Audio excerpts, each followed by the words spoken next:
La conscience est ce que je suis, de Joel Goldsmith. Chapitre 4. La conscience.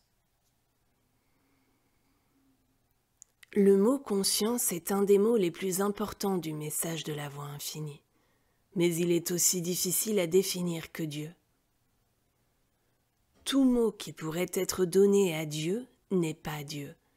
Même le mot de Dieu lui-même n'est pas Dieu, pas plus que ne le sont les mots âme, esprit, principe ou amour.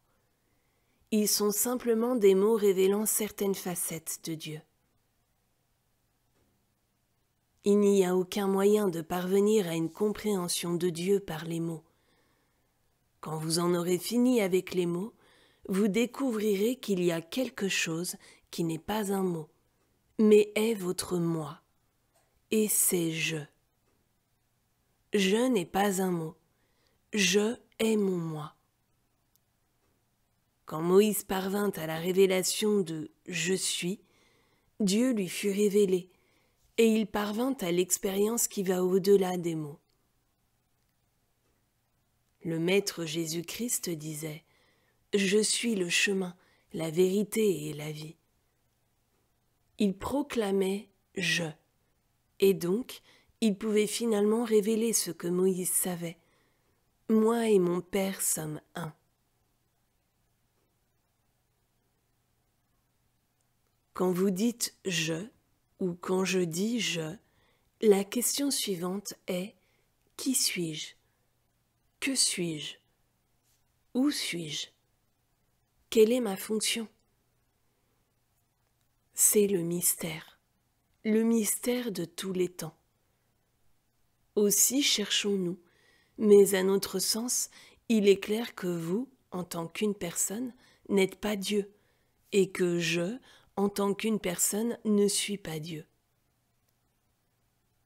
Ce que nous connaissons de nous-mêmes par le mental ne nous autoriserait pas à croire un seul moment qu'un être humain pourrait être Dieu. Cependant, je est Dieu. Ou bien alors, toutes les révélations du monde sont fausses. Mais comme je me connais moi-même, je ne suis certainement pas Dieu, parce que je connais tout de mes propres faiblesses. Je connais toutes mes fautes personnelles. Étant donné que je vais plus profond, je découvre que ce que j'ai connu de moi, et que vous connaissez comme étant moi, n'est pas je du tout. C'est quelque idée fausse que j'entretiens à propos de mon moi, mais il y a des zones de moi-même qui nécessitent d'être examinées davantage. Tout ce que j'ai connu est ce qui était dans mon mental et dans mon corps. Par la contemplation, j'ai commencé à découvrir des aspects de moi-même que je n'avais jamais connus auparavant.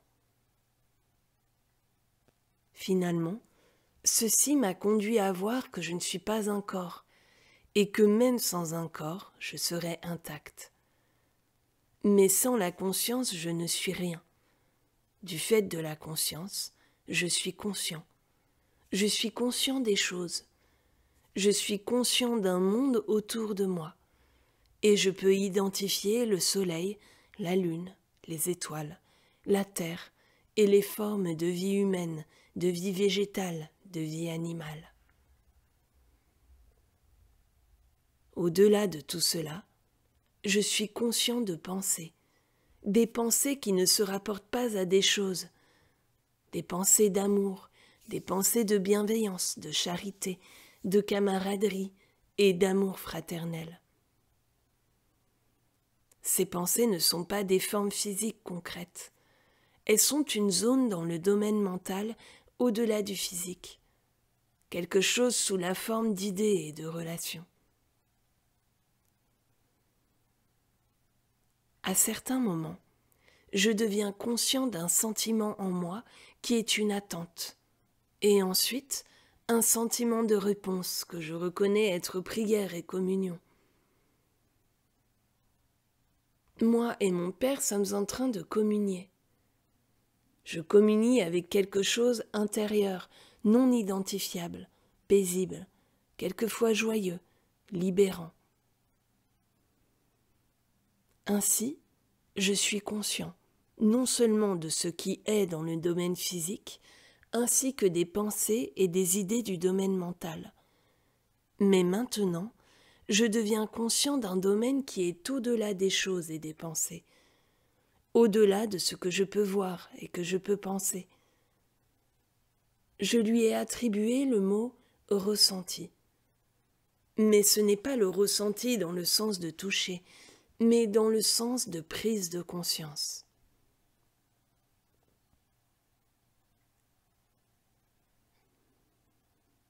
Tout ce que j'ai décrit dans ce petit nombre de mots m'a conduit finalement à la révélation que la conscience est ce que je suis, parce que tout ce qu'il y a pour moi, c'est d'en être conscient. Si je n'étais pas conscient, que serais-je ? Je ne veux pas dire que si j'étais inconscient, qu'est-ce que je serais ? Parce que si j'étais inconscient, la conscience fonctionnerait encore. La conscience n'aurait pas été enlevée. Je n'en serais pas conscient, simplement temporairement. Mais supposons que la conscience soit effacée. Alors que serais-je ?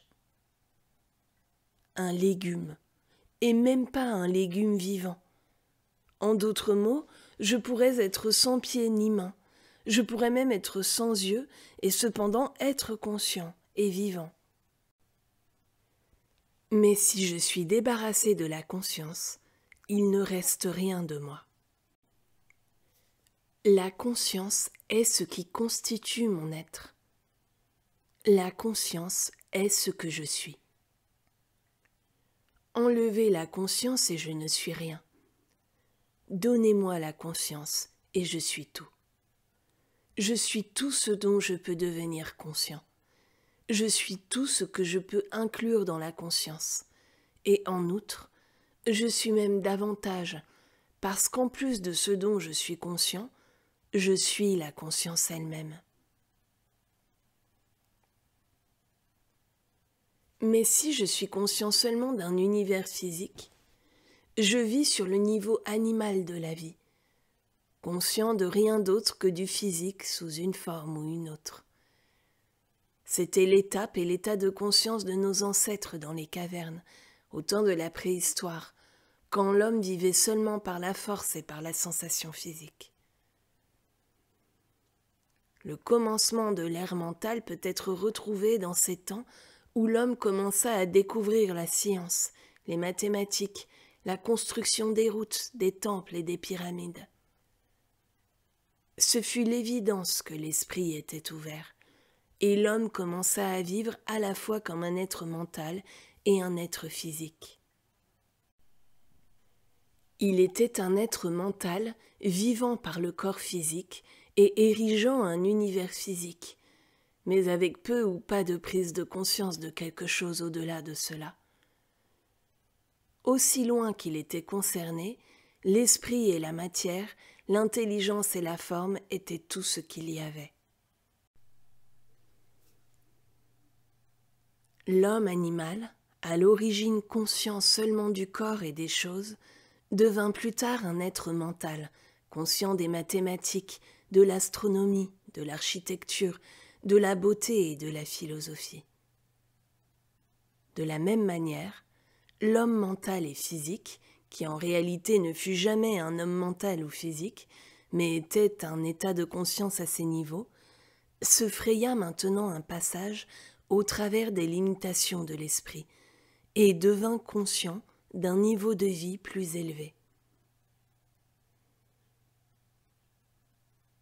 Quand une personne qui est un être en partie mental et en partie physique reçoit la lumière, l'illumination, l'initiation, appelez cela comme vous voulez, elle est dotée d'en haut et se fraye un passage au travers des barrières du mental, devenant consciente non seulement d'un monde physique et mental, mais d'un monde spirituel.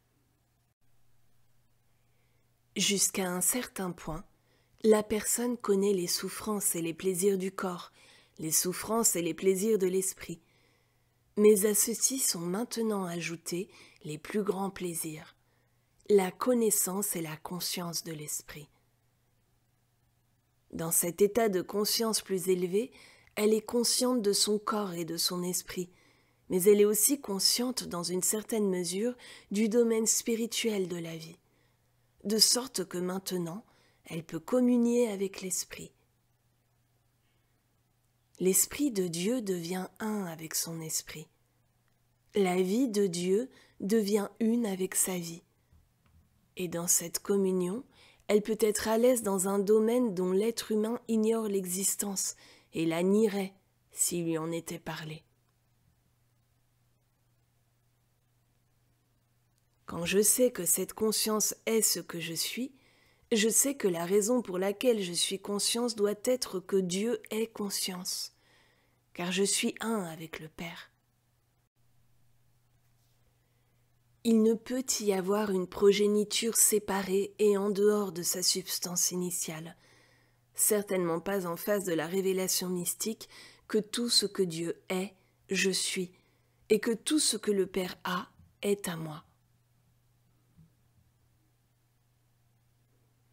En premier, vous devez simplement accepter intellectuellement la vérité, que non seulement vous êtes la personne physique que vous pouvez voir dans le miroir, non seulement vous êtes la personne mentale qui peut lire, écrire, penser, faire des plans et créer, mais que si ce n'est pas par la conscience, vous ne connaîtriez pas en tant que corps et esprit.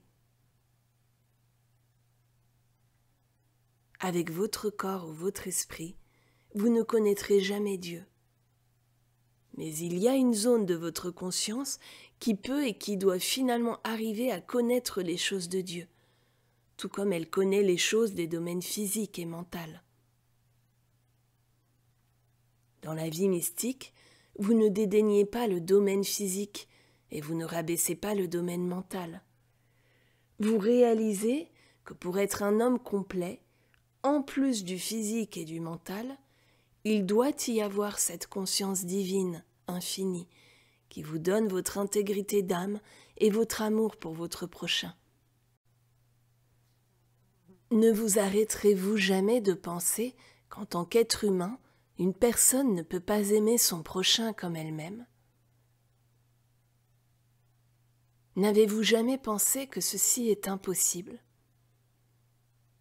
Une personne pourrait être capable d'aimer le prochain qui lui plaît, mais il lui serait très difficile d'aimer n'importe quel prochain comme elle-même. Ne voyez-vous pas que c'est seulement quand l'âme de Dieu est votre âme que vous pouvez aimer votre prochain comme vous-même et ne pas faire attention s'il s'agit d'un tel prochain amical ou inamical, mais aimer au sens où Dieu aime. Vous êtes-vous jamais arrêté pour penser qu'en tant qu'être humain, il est impossible de prier pour vos ennemis et que si vous le faites, c'est seulement du bout des lèvres? Ne savez-vous pas qu'humainement, vous ne pouvez pas pardonner 70 fois 7 fois? Même si vous pouviez pardonner 70 fois 7 fois, ce ne serait jamais le pardon avant que vous ne pardonniez à travers la partie de vous qui est divine. Cette partie de vous qui sait qu'humainement, vous avez suffisamment de fautes personnelles. Et comme vous voudriez être pardonné, ainsi vous pardonnez.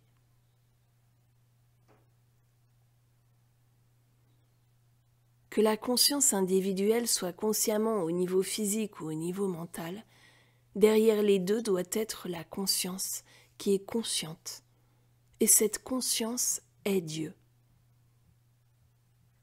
Maintenant, ramenez cela à la vérité que la conscience qui est Dieu est la conscience que vous êtes, et vous avez l'unité. Alors, vous pouvez relâcher vos efforts personnels. Vous pouvez vous libérer de vos inquiétudes pour votre vie. Pourquoi vous inquiéteriez-vous quand la conscience qui vous forma est responsable de vous maintenir et de vous soutenir? Vous pouvez vous détendre dans son esprit et sa sagesse, parce que son esprit et sa sagesse sont vôtres.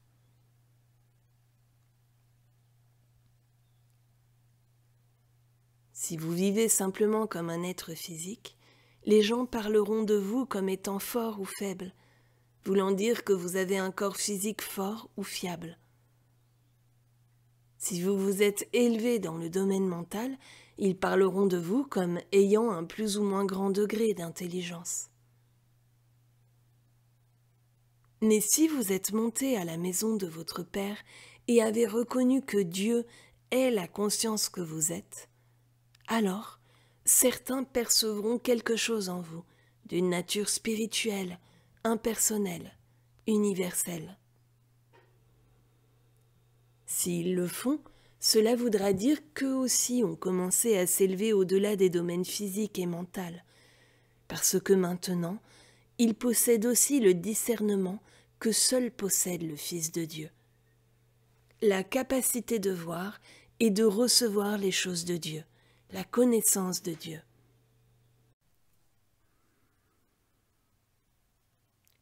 Une personne qui a reçu quelques mesures de lumière spirituelle s'est élevée au-delà d'être simplement un être humain, pas entièrement, mais elle s'est élevée au moins à la réalisation de l'identité spirituelle. Et cela l'a faite un petit peu plus bas que les anges. En fait, cela fait d'elle un ange. Les anges sont vraiment des individus spirituellement illuminés. Moïse fut un ange, tout comme le furent Élie, Élisée, Isaïe, Jésus et Jean. Bien qu'ils aient vécu mentalement et physiquement, la plus grande partie de leur vie fut vécue dans l'illumination spirituelle. Dans la proportion où nous pouvons voir cela en eux, nous avons atteint nous-mêmes une certaine mesure de discernement spirituel.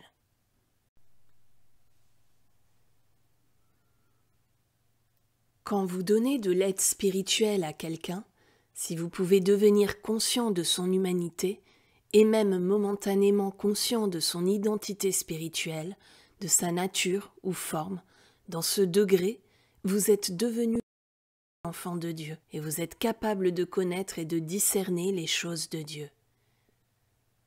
À partir de là, c'est une affaire de développement, jusqu'à ce que de plus en plus vous viviez non pas dans le corps et non pas dans le mental, bien que vous continuiez à utiliser le corps et le mental pour les desseins pour lesquels ils furent destinés. Mais vous avez ces moments d'ascension au-delà du corps et au-delà du mental, appelés par les Écritures, étant absents du corps et présents avec le Seigneur. Il y a des moments où les sens physiques et mentaux sont absents, et les choses de Dieu et les lois de Dieu sont discernées. Le discernement spirituel commence quand vous arrêtez d'essayer de connaître Dieu par votre mental et que vous êtes disposé à reconnaître que Dieu est. Quand vous dites « Dieu est amour » ou « Dieu est vie » ou « Dieu est pouvoir », vous construisez une image dans votre esprit, et ceci est de l'idolâtrerie. Mais quand vous vous relaxez dans la vérité que Dieu est, vous n'essayez pas d'embrasser l'infinité dans les confins de la pensée. Vous acceptez tout ce que Dieu est comme est, et puis laissez ce « est » se déterminer à vous. Pendant des années, comme je l'ai indiqué, moi aussi j'ai utilisé des mots pensant que j'adorais Dieu. Finalement, la révélation me frappa qu'il n'y a aucun mot au-delà de « je ». « Je » n'est pas un mot dans mon esprit. « Je » est mon moi. Puisque moi et le Père sommes un et qu'il y a seulement un « je », Dieu doit être mon moi. Cela a du sens. Quelque chose fonctionne comme Joël. Et qu'est-ce que cela pourrait être sinon Dieu fonctionnant comme le Fils ? Je est Dieu et je est mon moi. Pour vivre ceci, le sens personnel de soi doit cesser de s'inquiéter. Autrement, il essaie de jouer à Dieu, et c'est très dangereux. Il doit cesser de s'inquiéter quant à ce que le temps, le travail ou les plans seront, et laissez Dieu révéler sa volonté, son plan, sa vie. Pour revenir à la maison du Père, rappelez-vous que vous et le Père êtes un, et que la conscience Dieu et votre conscience individuelle constituent cette unité. Dans la proportion où vous écoutez, vous êtes consciemment conscient de la présence de Dieu, de la puissance, de la réalité, de la joie, de l'esprit, de la vie et de la sagesse de Dieu. Dans votre corps et dans votre esprit, vous ne pouvez pas connaître les choses de Dieu. En vous reconnaissant en tant que conscience et en adoptant l'attitude de l'oreille qui écoute, l'attitude de conscience, vous devenez l'enfant de Dieu, qui est co-héritier de toutes les richesses célestes. C'est parce que tout ce que la conscience Père a, votre conscience individuelle l'a.